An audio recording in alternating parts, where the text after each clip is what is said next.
Historically speaking, every 5 to 10 years, it feels like we go through this huge watershed moment of we recognizing that racial injustice is something that needs to be taken care of and addressed.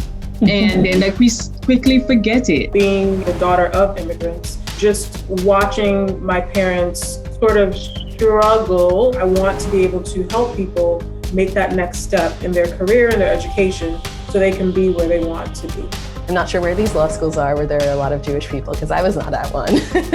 And I got to share the best parts of my religion. And so I kind of fell into diversity, equity, and inclusion in that way. A challenge that is inherent in implicit bias is you're swimming in the water, you don't realize that you're wet, it's just what you live and breathe. And so it felt really good to be doing something that you know is right.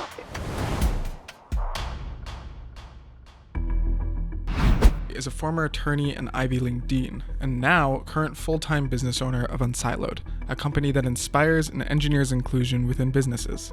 As someone who used to work in the legal system, she knows it takes some courage to stand up for what's right. I think the courage that it takes is to recognize the power that people who have some intersection with the law and the legal system has. So we talk about diversity, we talk about inclusion, but equity and the justice part is where the institutional change happens. That really comes down to biases. If the folks who have power, whether as a lawyer or as someone who is evaluating a risk or someone who is arbitrating, is not seeing that they are potentially perpetuating these things, then they will continue to perpetuate it. And the data shows that it has continued to be perpetuated.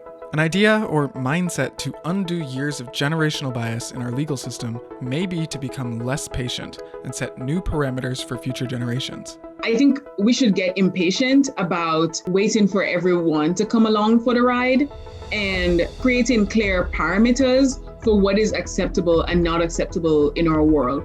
And it sounds a bit harsh, but it's not unusual that when there is a significant change that people are not used to, it needs to be legislated. And this might sound a little bit wild, but there was a time when it was not okay for women to vote. We've moved past that, and I think it's about time that we move in that same direction. It sounds tough, but it just needs to be done. One of the things that love really stands for, especially with regards to law, is that it's worth it to push back against what the law values, to eventually change the lens that us and the legal system looks through, to push ourselves and humanity forward. The law spends a lot of time paying attention to people who cause harm, to perpetrators of harm and crime, and does not think too much about those who are impacted by the harm. I do think that to create a more equitable system, there are alternatives to the way in which we look at justice. There are ways in which that the justice system really should pay attention to people who are experiencing real-time traumas and who the trajectory of their life has been significantly changed or shifted. Aurora is the Dean of Admissions for University of Arkansas Little Rock. She was a 2016 graduate who now works there because of her desire to see a more diverse and inclusive environment at law schools. The legal profession really is a profession of service. You're serving people. You're going to advocate for people. It's important to understand how to engage with people who don't look like you, who may not come from where you come from. This service philosophy extends to her admissions decisions as well. We want to be sure that we're not hindering people who may not look like the lawyers that we will one day love. And so having those conversations with her, having that understanding of, okay, some of the people that are coming into our pipeline may not be as polished as we would like them to be. And I have told applicants this before, that's why you're coming to law school. You don't have to sound like Abraham Lincoln. Of course, as she creates change in her organization, it isn't without obstacles. But Aurora takes the same approach of understanding with those who don't understand the need for equitable changes in the organization. A person who says, diversity, inclusion, equity is unnecessary, I'm good where I am, I would probably say something like, so why do you think that? Sort of get curious about why it is they think that before you just come at them. My grandma used to say, when two elephants fight, it's the ground that suffers. Try to understand why the person sees it that way, maybe that conversation can then be the gateway to showing that person why they're wrong, or at least getting them to see that on their own.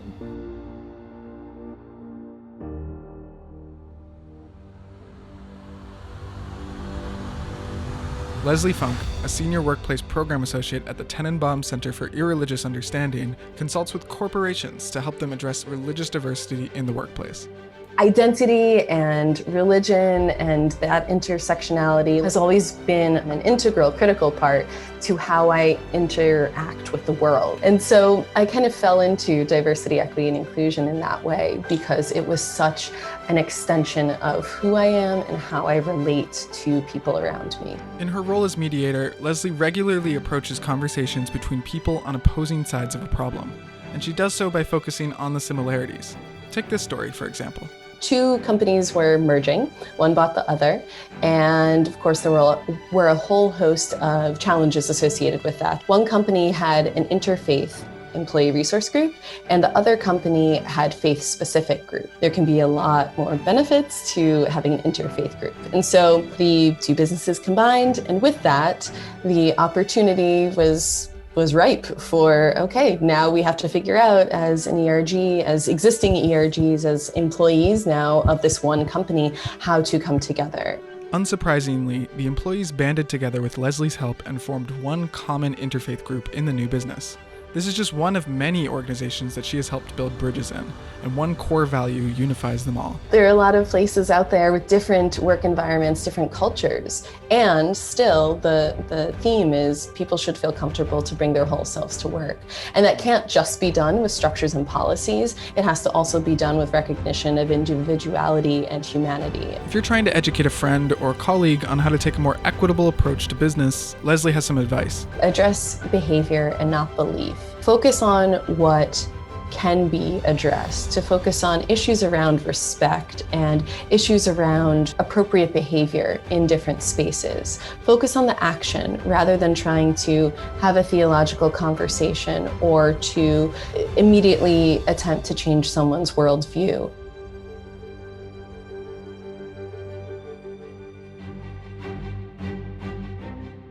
Joy Ray is a learning consultant at Unsiloed and used to work at the DA's office in New York in 2015, back when they were putting an increased emphasis on equity and Black Lives Matter was starting to pick up national attention. I was promoted to work with an executive there who was also the chief diversity officer, really taking on and examining the entire agency to try to understand how implicit bias is impacting our work. What Joy and her team found may not come as a surprise. Race can be a factor in how well someone is treated, and these decisions that we make as individuals and within a broader system. The Vera Institute actually issued a report that said race had an outsized impact on the outcomes of cases. It's a matter of being able to literally take someone's freedom or not. And if that decision can be swayed one way or another based on someone's race, it's a really important thing to understand and to look at and not be afraid to delve into. One of the biggest lessons she and the broader organization took away is that attention to fixing implicit bias is a responsibility. Prosecutors and anyone who has power over people need to really think about every time they're making decisions that are going to have repercussions for individuals and their families and their future. You actually really have to change people's hearts and minds and ensure that for any organization, the people that you're bringing in are aligned with the values and the intentions that you have for the work you're doing. For Joy, though, this responsibility has a big payoff. It was very much on the bleeding edge of this work. And so it felt really good to be doing something that you know is right internally and inherently, but that you're not really seeing happening everywhere else.